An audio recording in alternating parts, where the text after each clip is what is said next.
Coming up on News 12 Connecticut's Evening Edition, as local news gets. Well, before the internet, the cell phone, and even the television, there was radio. Meet the southwestern Connecticut man who makes all his days radio days.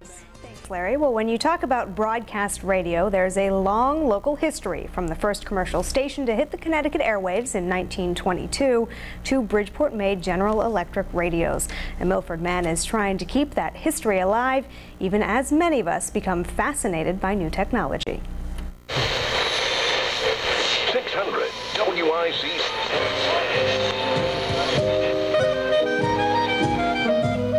On a warm night, the sounds from Mike Urban's radio float through the neighborhood like a soothing breeze.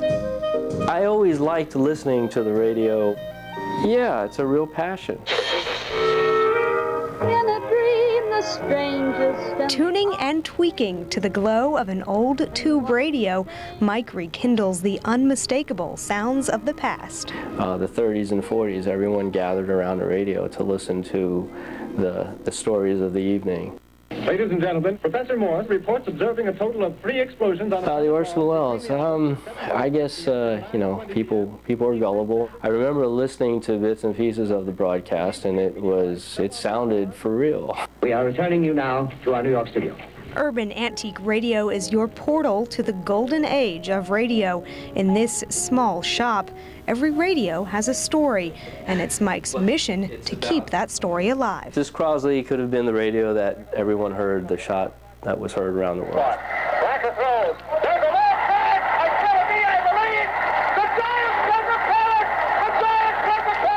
Mike does more than just repair.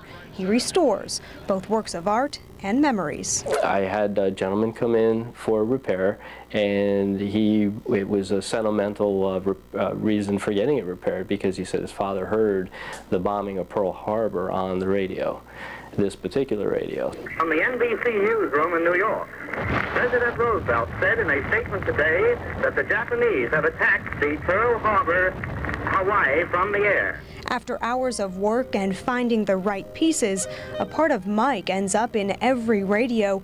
But this is not just a showroom, it's a sales floor. You've put your heart and soul into making it work again. And you get to the point where it's like almost like it was new.